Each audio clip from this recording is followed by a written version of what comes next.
It's the Joel Shit Show, featuring Joel Shit. Hi, welcome to the Joel Shit Show. I'm your host, Joel Shit. I know, 2 car episodes in a row. Wow. Purely, completely different reasons, though. Yesterday, I completely forgot my camera at work, and then when I got in the car, after I picked up my camera at work on my way to hockey, I forgot until I was almost at hockey to do an episode, so it just wasn't very long, which was fine, because I didn't do much on Friday anyway. Today, on the other hand, I just don't know that I'll have time to do an episode later, so I'm just going to do it now when I'm in the car. This is a more typical Sunday episode. Many Sunday episodes over the months have been in the car because it's when I go to the radio station for my show, Sunday, noon to 2 Pacific, KSCU.org. That's where I'm going now. Last night was the first game in the playoffs, and it's round robin for the 4 playoff teams. For the next 3 weeks, we play one of the other 3 teams, and then after that, the 2 teams with the best record, including tiebreakers, play in the Stanley Keg Championship, and then the other 2 teams play in the 3rd place game. So, we are the 1 seed, we're playing the 4 seed, the Coconuts. The Coconuts were by far the worst team in terms of record.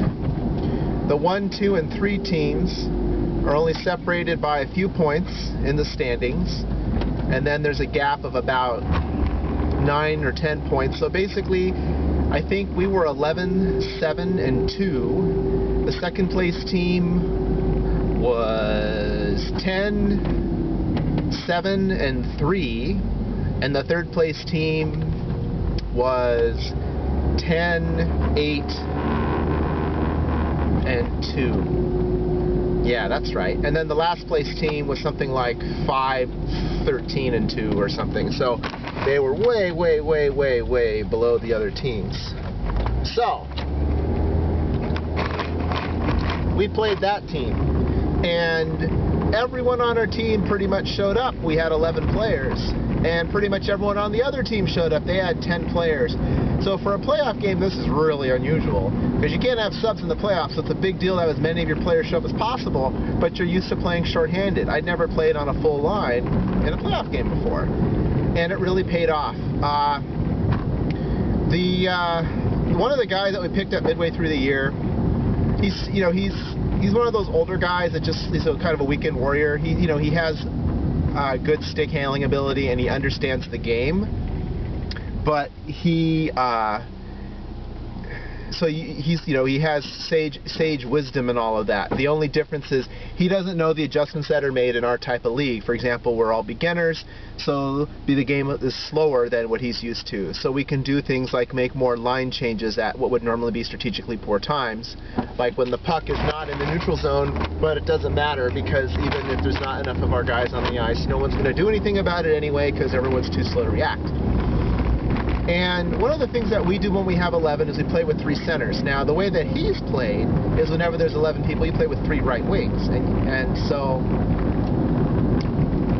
we don't really have a captain on our team. I've kind of taken a leadership role because somebody needs to, and there's a lot of kids on our team. And so someone needs to step up and keep the team together, which I think I could do a better job of doing, but it isn't really for me to do in the first place. I mean, I'm lucky that I have the respect of the people on my team as it is, so I don't really push it. Because, I mean, at the end of the day, it's still a beginner league, and we're there to have fun. We just happen to, we'd like to win, too. So, this guy comes on halfway through the year. He doesn't try to take the team over, but he's, when you get older, you're going to get more stubborn, too, because you have your life experience, and who is this younger person telling me what he thinks is right? And there's a grain of truth to that. You definitely should not discount what someone says just because, maybe you don't agree with how they're saying it. So he talks about this thing about having 3 right wings instead of 3 centers, and I was like, hey, let's try it. First of all, we're playing the worst team in the playoffs. Second of all, if we lose this week, we've still got a good chance to make it to the Stanley Keg final because we can win the other 2 games. And third of all, it's important to have the team on the same page, and there's nothing to gain for me saying I'm right and you're wrong. Can I turn right on this light? Yeah, I guess I can. It doesn't say I can't. I don't think I've ever turned right there before. So, I said, if you want to do that, as long as we win, it's fine with me. And no one else, only one other guy was really concerned about it, but he wasn't really paying attention when we first just made that decision. So we start playing, and he goes, "How come there's 3 right wings instead of 3 centers?" I said, "Don't worry about it. We're just trying to win." And he said, "Okay." So about halfway through the first, we score a goal. It's 1-0. Then they get 2 goals from the same guy to make it 2-1. And then we get 2 goals from the guy that scored the first goal to make it 3-2 after 1 period. So there's a couple of things to point out here. You could only score 3 goals a game, especially in the playoffs, if it's not a forfeit. And so what that essentially means is we're going to have to find our goals from somewhere else. Now, granted, their team also is going to have to find their goals from somewhere else if that guy scores his 3rd goal. They were definitely the 2 best players on the ice. Well, we have other people that can score too, and now that this guy has his 3 goals, he knows he can't score anymore. So he basically stands behind the net and passes it to the open guy when we get the puck to him. And because his role was clearly defined, there was no confusion about who was going to do what. It kind of forced us to play more as a team anyway because we knew we couldn't count on him to score anymore. So we ended up leading 7-2 after the second period. I forgot what order the goals were scored in, but it was 7-2.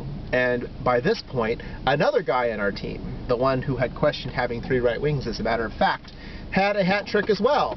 And so one of them was a center, one of them was a left wing, and I said, "Look, why don't you 2 be 2 of the 3 right wings? That way you're never on the ice at the same time, and it gives us other people more opportunities to score. And who cares anyway, because we're probably going to win this game. So, you know, can you give that up for me?" And they said, "Sure." So they played right wing with this 3rd guy who also had at least 1 goal. He might have had 2. Todd had a really good game as well. And so, okay, I went by, oh, look at that. Onto the sidewalk. Atta boy, you're my man. Okay, you're turning, I'm going to go. All right. So, 3rd period, we go up 8-2, then they make it 8-3, and then we score 2 more, and the final score was 10-3. I was a +5, played about 40% of the game because I spent half the game as one of the 3 right wings, and then the second half of the game as the center. I won most of my face-offs, including against the guy who's like the best at face-offs in the league, so I was pretty happy about that. Sometimes you don't want to overthink a face-off. Like this one guy's always doing all these clever things on face-offs, and he holds his own at any level of league because he plays in a mixed league too. And so, you know, he's a good face-off guy. It's the strongest thing. So sometimes you think, "Oh, well, I got to be clever with my face-offs too." Well, not necessarily. You just need to be more. It's not about who's the most clever. It's about who's the most effective. And so, if he's going to go up there and be all clever, sometimes you just have to react to what he does and then play off of it. And that's kind of what I did.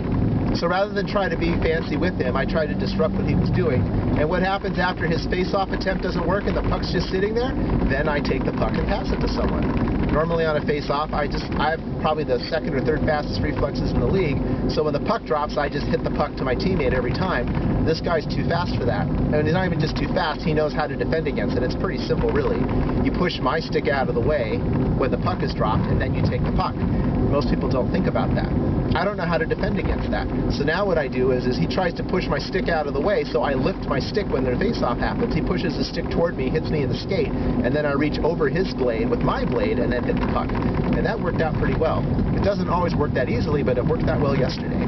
And by the time that I was playing center anyway, their team was already losing by several goals because we had the 2 guys with hat tricks already, and so they were already getting a little desperate, so it wasn't exactly a fair fight.